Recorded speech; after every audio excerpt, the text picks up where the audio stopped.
Good morning. Good morning. Welcome to the worship service of the First Unitarian Church of Hobart. My name is Barb Langle, and I participate in the life of the church by serving on the Board of Trustees. We are a religious community of people with diverse beliefs and shared values. Our diverse beliefs are expressed in our 6 sources, and our shared values are expressed in our 7 principles. Both can be found online at uua.org. Together, we strive to grow spiritually, build community, and live our values in the world. With the holidays coming up and everything, I have quite a few announcements here. I have a few from Michelle. The Interfaith Ingathering for Sharing the Harvest will be next Saturday, the 18th, from 12 to 2 at the Methodist Church in Hobart. All congregants are invited. The Methodist Church is providing chicken and drinks, and other congregants are invited to bring dishes or desserts. Let Michelle know if you're attending so she could give Pastor Leah a head count. After the bags are transported to Methodist Church, they will be transported to Methodist Church to Bishop Knoll and Hammond, where the bags are being collected for distribution. So let Michelle know also if you're interested in helping with that. I'm sure she could use a lot of strong people. And if anybody has not donated a bag yet and they still want to donate, let Michelle know, and she'll take cash and get a bag. Now, St. Mary's of the Lake in Gary is inviting our congregation to their annual Interfaith Thanksgiving service next Thursday, the 21st at 7 p.m. Our own Pastor Tom will be a speaker. Let Michelle know if you're interested in carpooling or meeting for dinner before the service. And all are welcome to that. Our sexuality classes are going to begin early in 2024. A parents' meeting will take place here on December 2nd. If you know of anyone who has a teen who might be interested, please contact Michelle Farrell or Ruth Halstead. Next Sunday is our annual Thanksgiving meal. Make sure you if you're coming to sign up, fill in the sign-up sheet. It's in the parish hall on the counter. We will not be having our regular raffle, but listen to this. We will be having a surprise special game. So bring your cash so you could have fun and support the church at the same time. Wednesday is our regular board meeting at 6 p.m. All are welcome to attend. And on Sunday, December 17th at 12:30, right after the service, there will be a new member orientation. Yay! Membership Caring Ministry will be handing out new member booklets starting next week so you could prepare for the orientation and know that you will have any questions. A lot of the Membership Caring Ministry will be there along with Pastor Tom, so you get a lot of good answers out of him. So next week, I've got 5 people, maybe 6, that are interested in becoming a member, so maybe some of you others will. Okay, that's it. We are currently streaming our services online. The joys and sorrows portion of the service, however, is private, and we will take a break during that time. Other than that, the service will be recorded and will be available for future viewing on Facebook, YouTube, and the church website. Now please let your Facebook and Twitter friends know they are attending worship with hashtag First Unitarian Hobart, and silence your devices. Take a deep breath.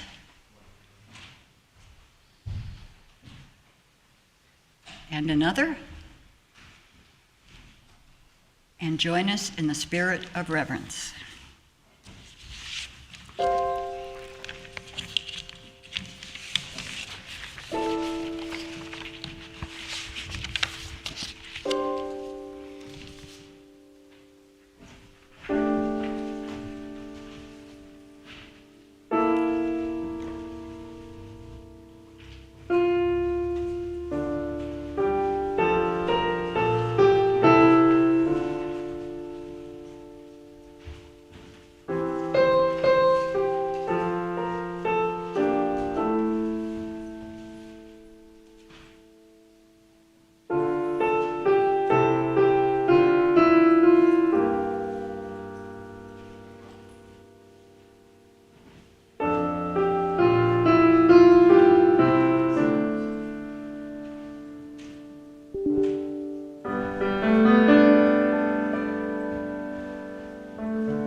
Join with me, please, as we light our flaming chalice. The words are printed in your order of service and on the laminated pew cards. We gather this hour as people of faith, with joys and sorrows, gifts and needs. We light this beacon of hope, sign of our quest for truth and meaning, in celebration of the life we share together.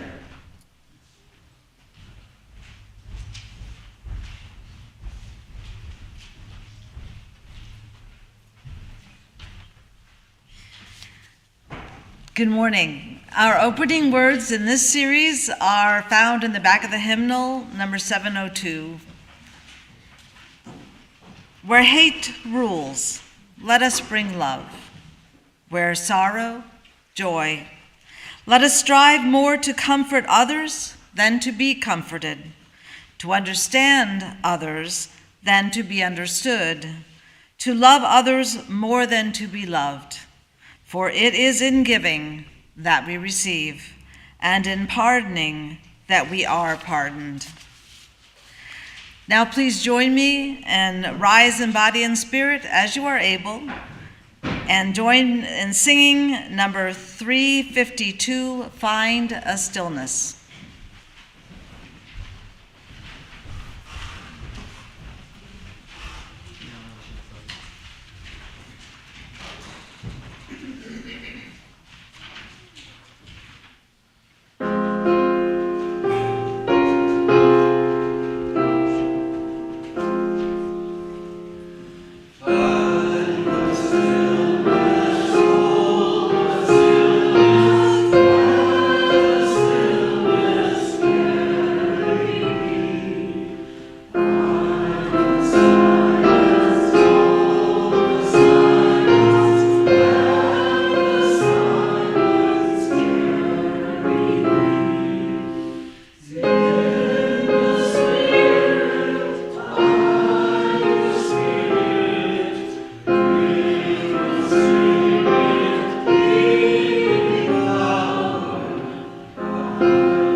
invite you to just take a moment to experience the stillness together. Just allowing the silence to be in the space.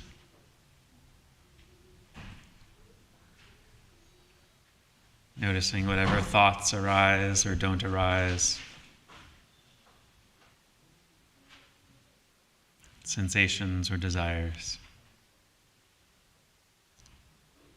Throughout this series, we'll be practicing a little bit with some stillness and some silence. And later on in this series, we'll take a minute to just sit together. And so I just wanted to bring us into the present moment in a way that prepares us for that experience. Please remain standing for the affirmation of faith. Love is the doctrine of this church. The quest for truth is its sacrament. Service is its prayer. And this is our covenant, to dwell together in peace, to seek the truth in love, to help one another. So we've been recovenanting each week for the past several weeks. And so I will read off a few parts of our covenant, and I would just invite you to respond with, may we forgive ourselves and each other and begin again in love. For all the ways that we have neglected to expand our spiritual growth and faith in action. May we forgive ourselves and each other and begin again in love. For all the ways that we have not committed our hearts and minds to building a community of caring, acceptance, and reconciliation. May we forgive ourselves and each other and begin again in love. For all the ways that we have not actively worked to build trust and respect in our community.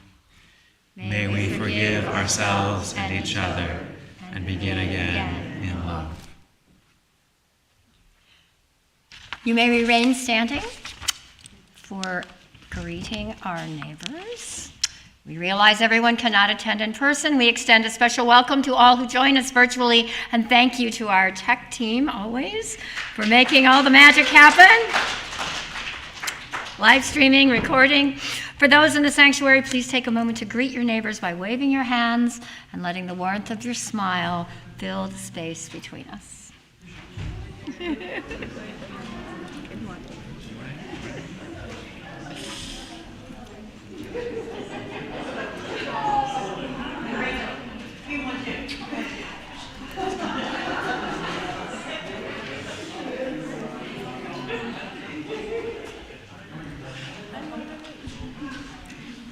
Okay, so I guess.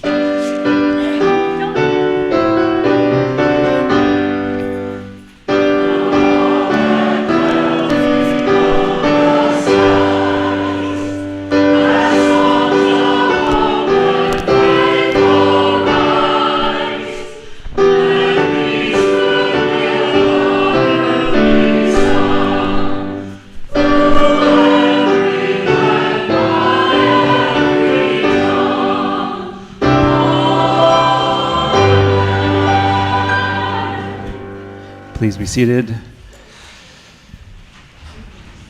So it's been a week since many of us have been here. It's been 2 weeks or 3 weeks or forever since others of us have been here.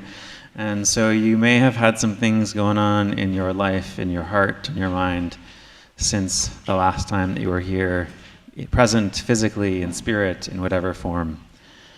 And so I would invite you to share something with us of what is on your heart this morning. I'm going to come around with the microphone, and I would just ask that you share your name with us so that we know who you are, and hopefully we can all hold together whatever you've been holding on your own or with a smaller group of folks. So does anybody have a joy or a sorrow this morning? Hi, I'm Joan. I wanted to share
for all that has been shared and all that lives on in the silent sanctuaries of our hearts. May we continue to weave this community into ever more beautiful patterns.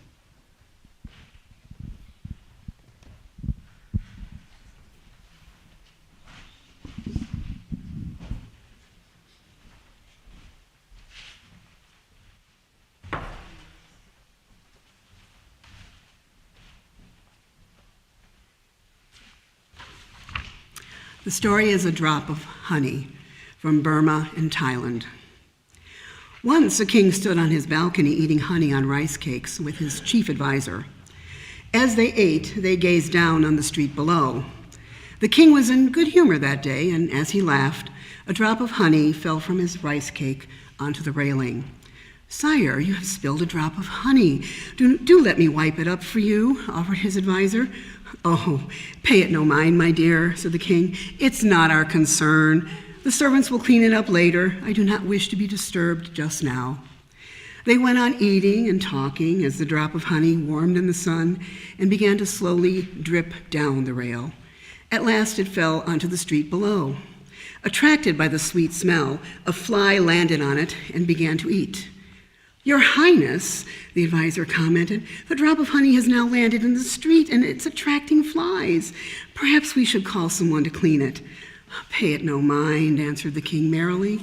"It is not our concern." Suddenly a gecko sprang out from under the palace and ate the fly in one gulp. Next, a cat spied the gecko and pounced. The cat, playing with its food in the middle of the street, caught the attention of a dog who attacked it. "Now, sire, there is a cat and dog fight in the street. Surely we should call someone to stop it," implored the advisor. "Oh, pay it no mind," said the king. "Here come the cat and dog owners. They'll stop it. We don't need to get involved." So the two continued to eat their honey and rice cakes and to watch the spectacle from their comfortable perch. But below in the street, the cat's owner began beating the dog. And the dog's owners then started to beat the cat. Soon the two were beating each other. The king's good humor turned to anger as he watched the scene below. "I'll have no more fighting in my streets," he bellowed. "Call in my guards to quell this battle at once." The palace guards were summoned, but by this time the fight had grown, as friends on either side joined the fray. The guards tried to break up the fighting, but soon they too had joined in. With guards involved, the fight erupted into civil war. Houses were burned, and the palace itself was set afire and destroyed. The kingdom was never returned to its former splendor, but new wisdom was gained in that country. Some people still say, "We are each responsible for our actions, large and small. Small problems, if unintended, grow into larger ones, and a whole kingdom can be lost from a drop of honey."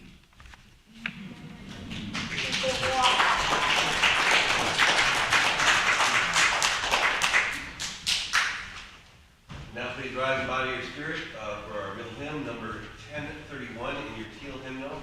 Built with loving kindness. 1031.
be seated.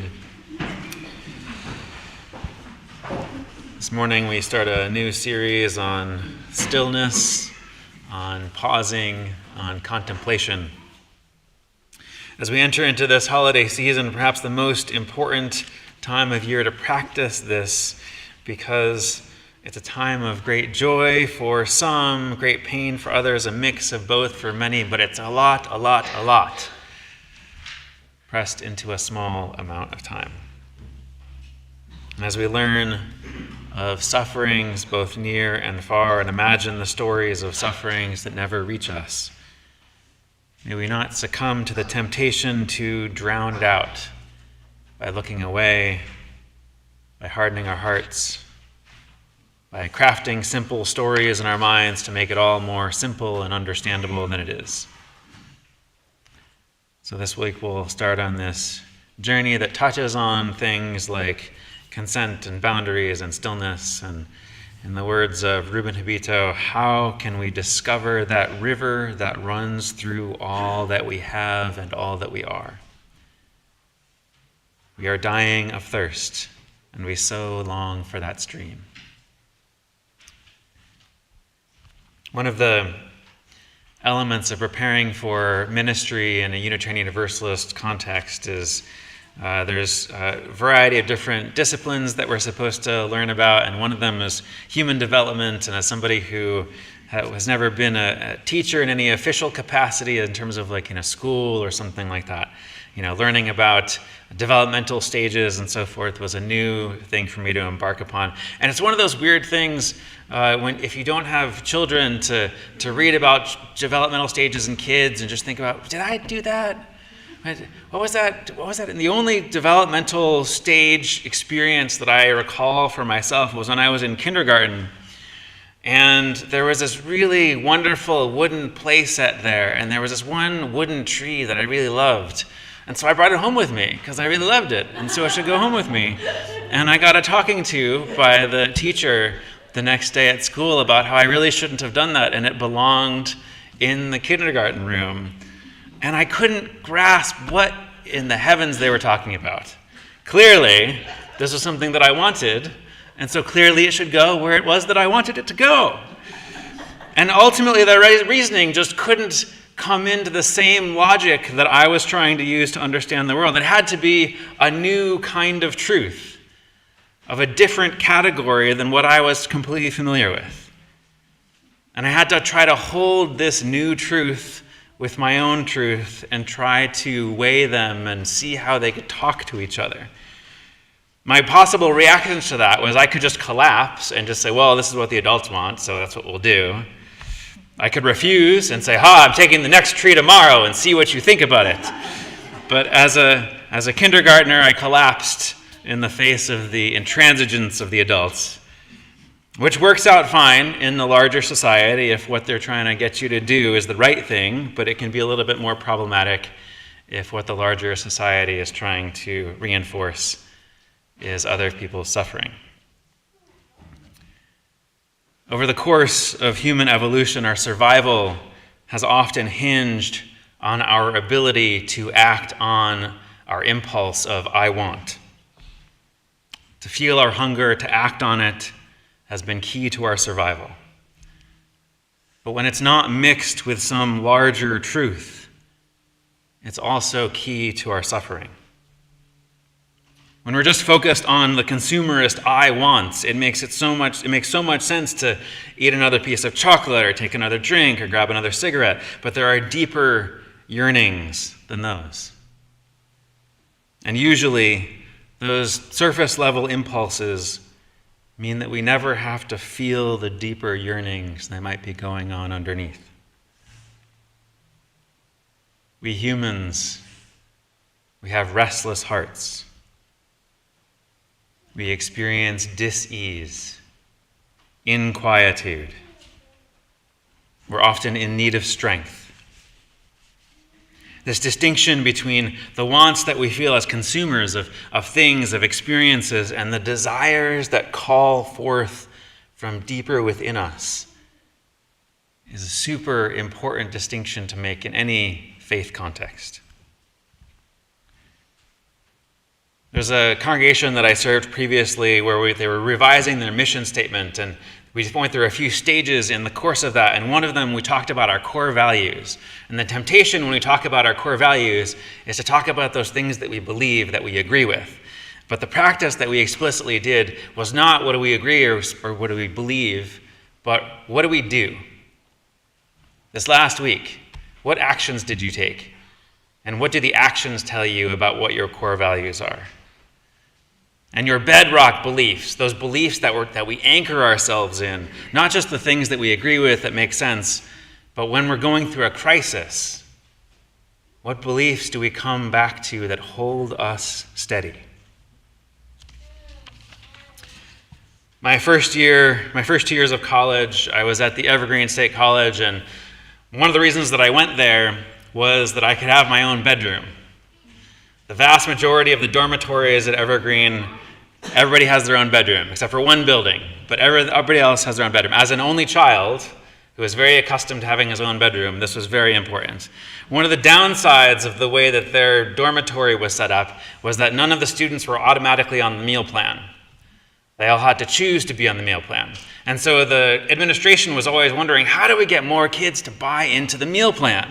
And so they would survey them, and they would ask questions, and what do you want, and what would make it enticing? And, would it maybe more vegan options, or different meal times, or more dessert options, or maybe like a pony ride before and after your meal, or maybe like a hot towel and a neck massage, and so I don't actually remember what things people asked for or what were suggested, but they tried a bunch of them, and they found that every single thing that people said that they wanted didn't actually result in more people buying into the meal plan. What people thought was valuable to them wasn't actually valuable enough to shift their actions.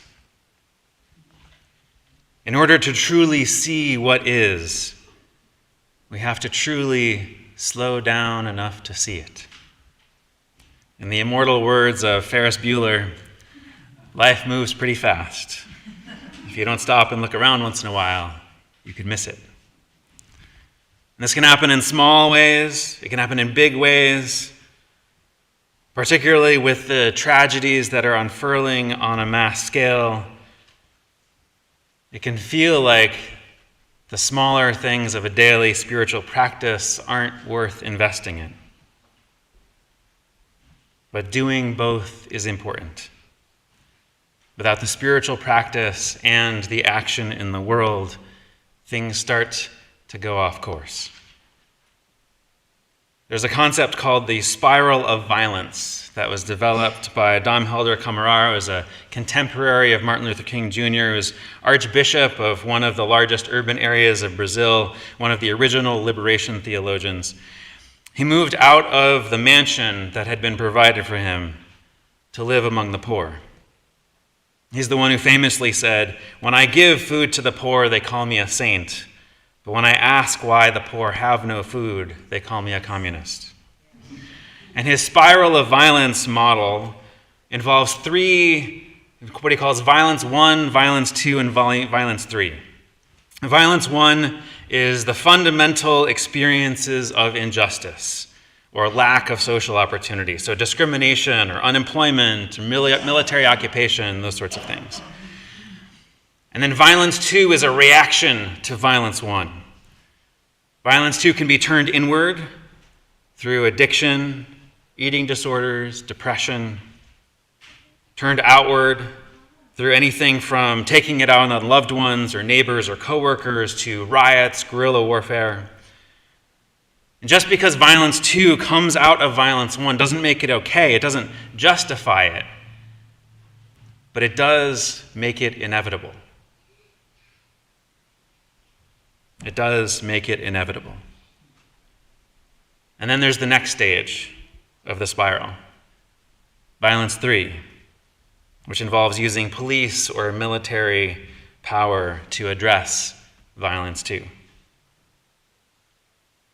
So, for instance, addressing a wife who'd been abused for attacking her husband would be an example of violence 3, or police violently breaking up a protest or demonstration. And the spiral keeps feeding on itself and raising the stakes. in a less humorous way than our touch of honey story this morning. To develop our capacity for stillness in the face of discomfort, to neither collapse, allowing it to go on, nor adding to it through our own aggression, is to develop our capacity to keep the spiral of violence from continuing. To take a stand in small or large ways in any context, even if it's this very congregation, to say if something doesn't feel right, how can I show up? Who can I connect with to address the situation? And so it's not about escape. It's not about engaging with reality with new eyes, with an open heart, an open mind, facing whatever hatred, violence, death, injustice fully and without our hearts closing down, looking for the deeper undercurrents of peace and rest that may be available in the face of whatever commercial or economic drive we might be feeling for something more, or to not notice our own discomfort. Where do you seek refuge? When you're going through a tough time, what is it that offers you a feeling of peace? And is that true peace? Is that a calmness? Or is that a pushing things away? When we feel our own restlessness, we can try to seek satisfaction by buying things or getting into a new relationship with somebody or eating some sweets or taking some intoxicants. But one of the things that I learned from George Carlin when I was listening to an interview with him talking about his own drug addiction was at the beginning, the fun part was way up here and the pain part was way down here. And then gradually he started to notice that the fun part got lower and lower and the pain part got higher and higher. And that's when he knew it was time to get off that ride. What rides might we need to get off so that we can actually rest in the ever-present now, this unfolding present that we are sharing with the rest of existence? This congregation's covenant talks about accepting and civilly engaging with challenging situations when they arise, knowing that they are opportunities for growth. Those opportunities for growth are deeply connected to the roots of our Unitarian Universalism. The Unitarian idea that we're not made as lowly, wicked beings, but rather that we're endowed with such wonderful gifts and capacities.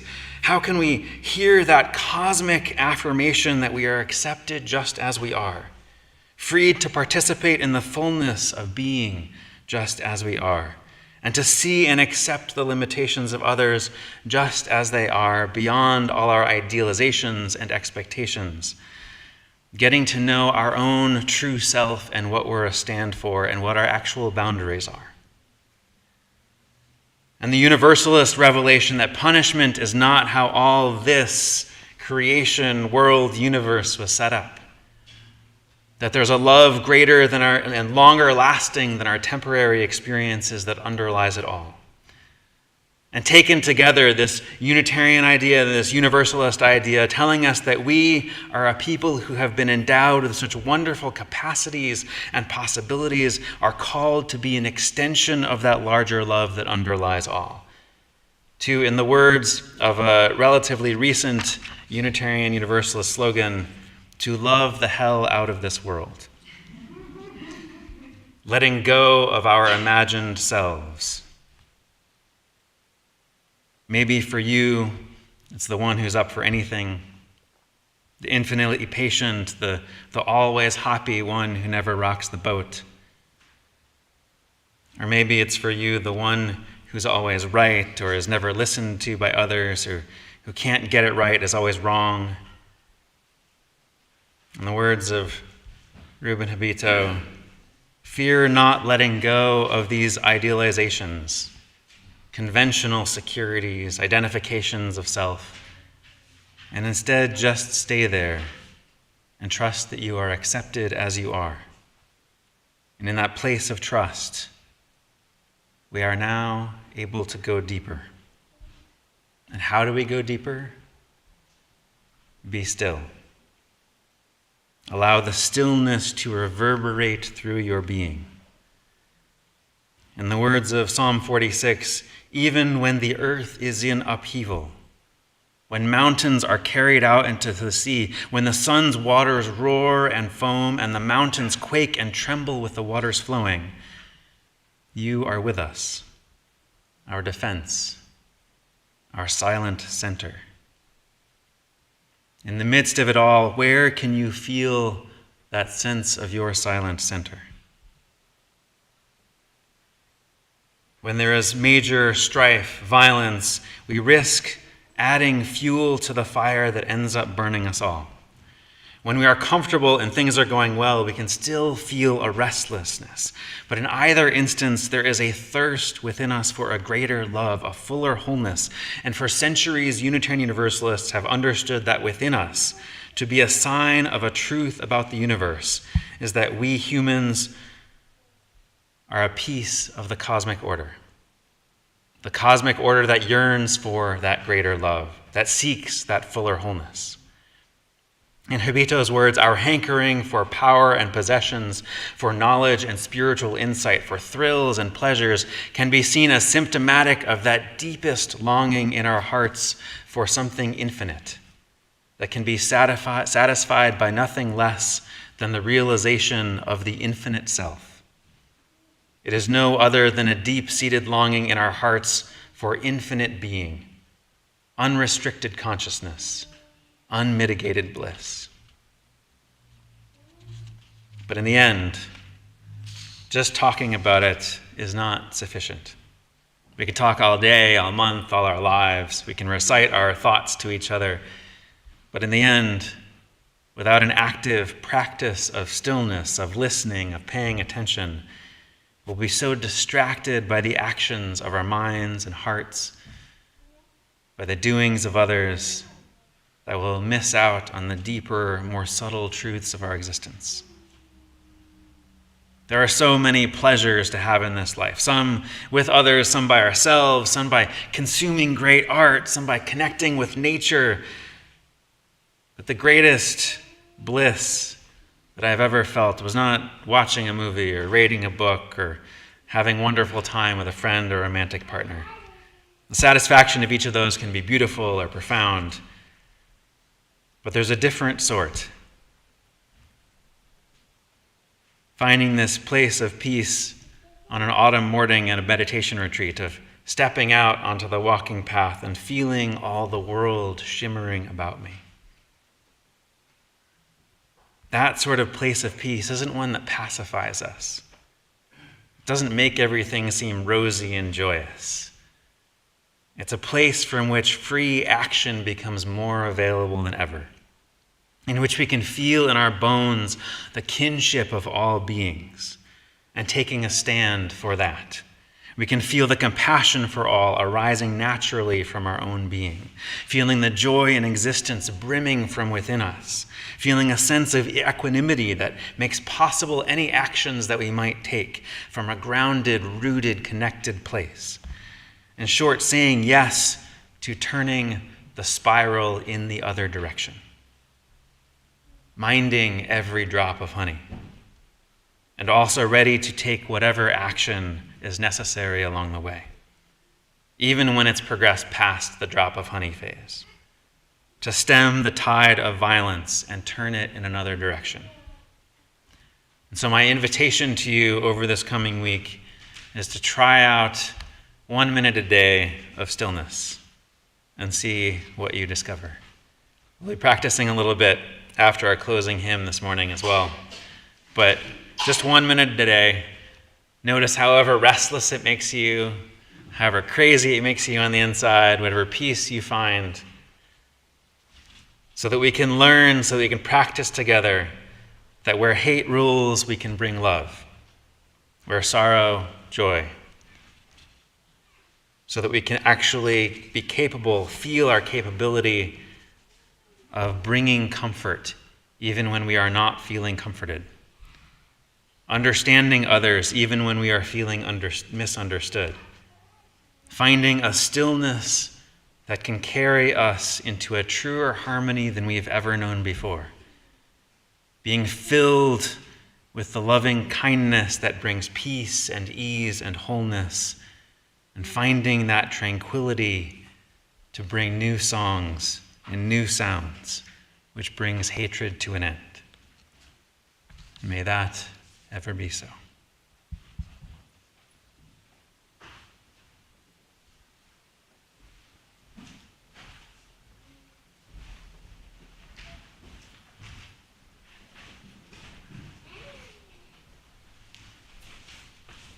Thank you, Pastor Tom.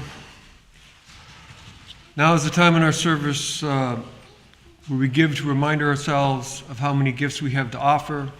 We give to remember that we are part of something bigger than ourselves. We give because we believe in music and friendship. We give with the faith that together we have enough.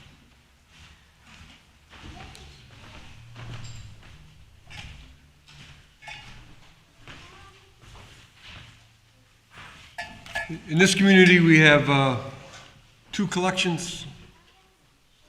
The money in the baskets goes to sustaining the mission of our community.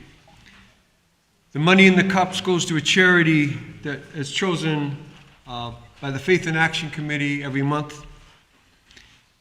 This month, the loose change for social change, we call it, goes to our Family Giving Project, as we do every October and November. We collect money for a Family Giving Project. The money this year will go to Hearts in Motion, a partner that provides family needs in the entire region. Myra Seek, who many of you know, works there, and they provide sustenance for example, for last year, our money went to 23 families that had just graduated from a domestic violence shelter into new homes. So please give generous to the Loose Change for Social Change. I have 4 volunteers.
That which is freely given is gratefully received.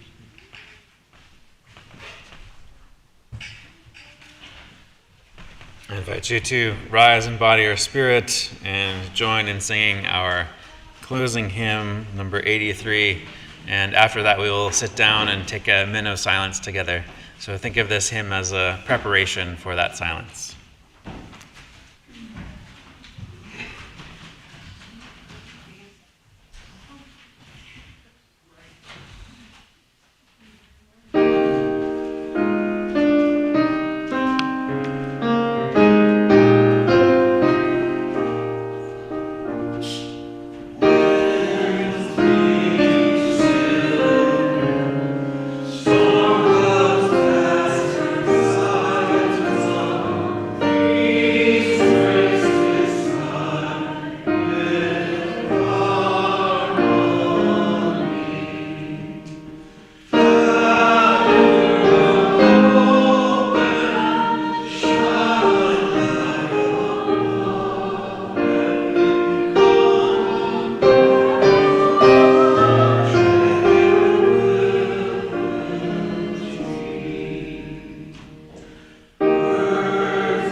Please be seated and find yourself in your seat in whatever comfortable position you can, and I will let you know when our minute of silence has come to an end.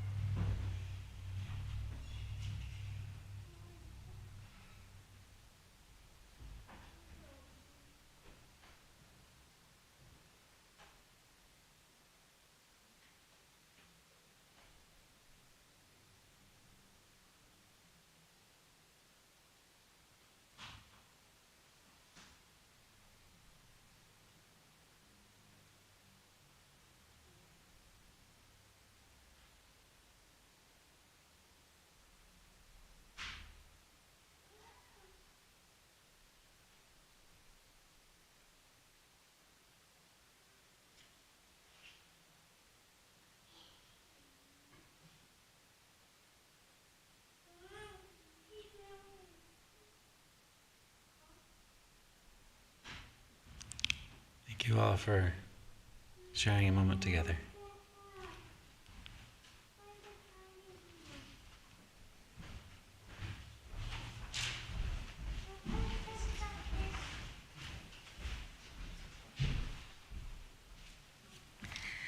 Our closing words will be a responsive reading that will be found in the back of your gray hymnals.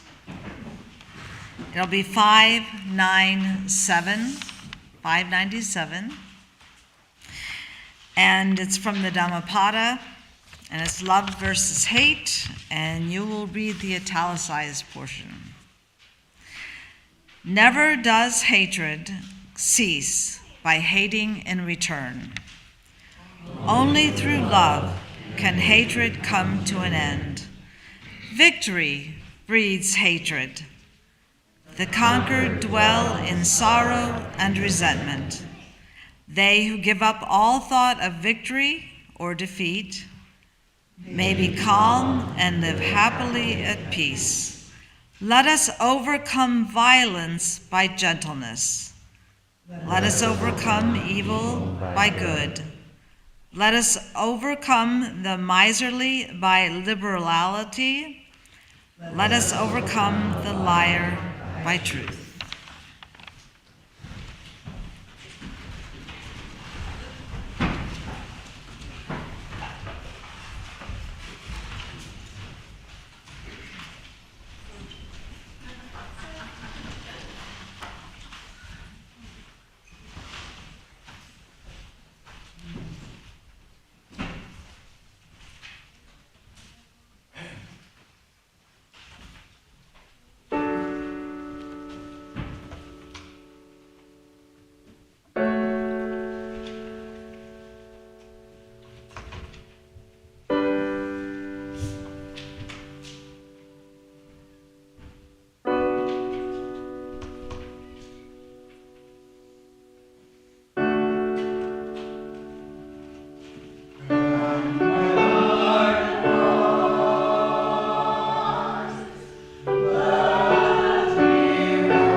And will you join me, please, as we extinguish the chalice?